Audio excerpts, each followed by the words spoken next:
बिस्मिल्लाहिर्रहमानिर्रहीम। अस्सलाम वालेकुम। कैसे हैं आप? आई होप के बिल्कुल ठीक होंगे। प्यारे प्यारे बहन भाइयों, आज हम बना रहे हैं मूली की बहुत ही मज़ेदार क्रिस्पी पूड़ी। उम्मीद है कि आप लोगों को रेसिपी अच्छी लगेगी। इसके लिए हमारे पास है मूली आप दो दरमियाने साइज़ की मूली लें और इसको धोकर अच्छी तरह साफ कर लें। फिर आप इसको सिरे से काट कर इसका छिलका उतार लें। देखें, इस तरह आप इसका ब्रिक ब्रिक छिलका जो है वो उतार लें। साली मूलियों को यानी दोनों मूलियों को साफ करने के बाद अब आप इसको क्रश कर लें। इसको आप ना ज़्यादा बड़ा ना ज़्यादा छोटा, दरमियानी साइज़ का, बिल्कुल इस तरह का आप इसको क्रश कर लें। मूली को क्रश करके आप एक साइड पर रखें और फिर आप चूल्हा ऑन करें। इसमें पैन या कोई बर्तन रखें, इसमें 1 चम्मच घी डालें और इसको अच्छी तरह गर्म कर लें। जब ऑयल अच्छी तरह गर्म हो जाए तो आप इसमें 1 चम्मच ज़ीरा साबुत शामिल करें।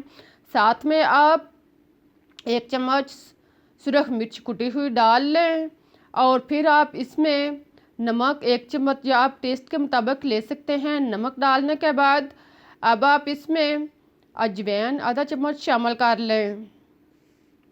इसके बाद आप इसमें कलवंजी 1/4 चम्मच डाल लें और फिर आप इन सब चीज़ों को मिक्स कर लें और इसे हल्का सा फ्राई कर लें।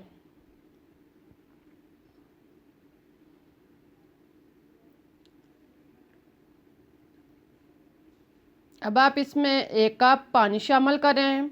1 से 1.5 कप पानी डालने के बाद आप इसको मिक्स करें और पानी को अच्छी तरह गर्म या बॉयल होने दें।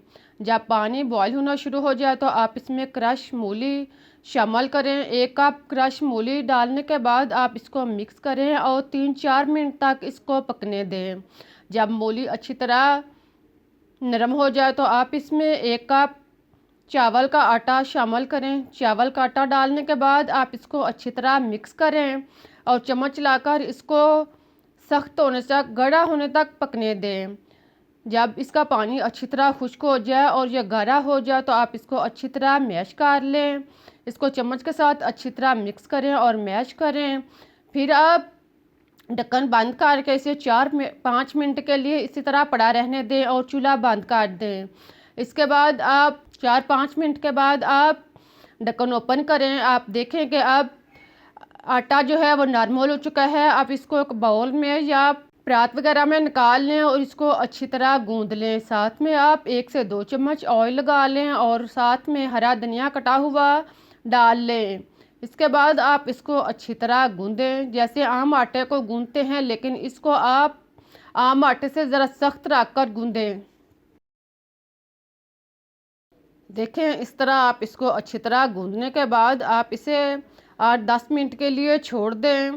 फिर आप 8-10 मिनट के बाद आटे को दोबारा 1-2 दफ़ा गूंदें और फिर आप इसके छोटे छोटे पोड़े बना लें। देखें, इस तरह के आप छोटे छोटे पेड़े जो बाउल बना लें। मुनासिब से आपका पेड़ा बनाने के बाद इस तरह आप दोनों हाथों में घुमाकर आप इसका पेड़ा बना लें और फिर आप इसके गिर्द थोड़ा सा आटा लगाकर इसको बेल लें। इसको आम रोटी की तरह छोटी सी मुनासिब साइज़ की रोटी बेल लें।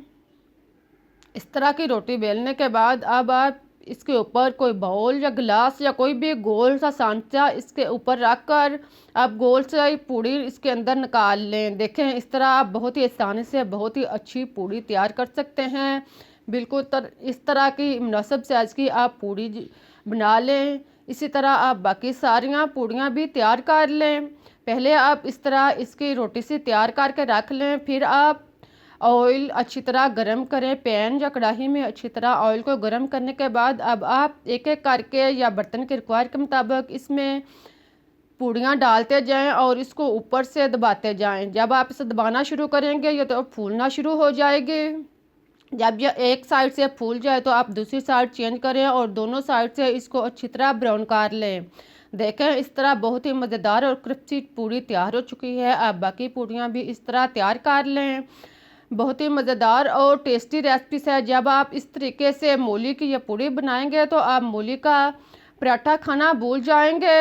उम्मीद है कि आप लोगों को रेसिपी अच्छी लगी होगी। आप इसको चटनी के साथ, सालन के साथ या जैसे आप पसंद करें मज़े के साथ नोश फरमाएं। मुझे इजाज़त दें, फिर मिलते हैं एक नई रेसिपीज़ के साथ। लेकिन जाने से पहले आप लोगों को याद दिलाती जाऊँ कि अगर आपको रेसिपीज़ अच्छी लगी है तो इसे लाइक करें और चैनल को सब्सक्राइब करना मत भूलें, ताकि मैं आपके लिए इससे बेहतर और मज़े की रेसिपीज़ ला सकूँ। अब मुझे इजाज़त दें। अल्लाह हाफिज़।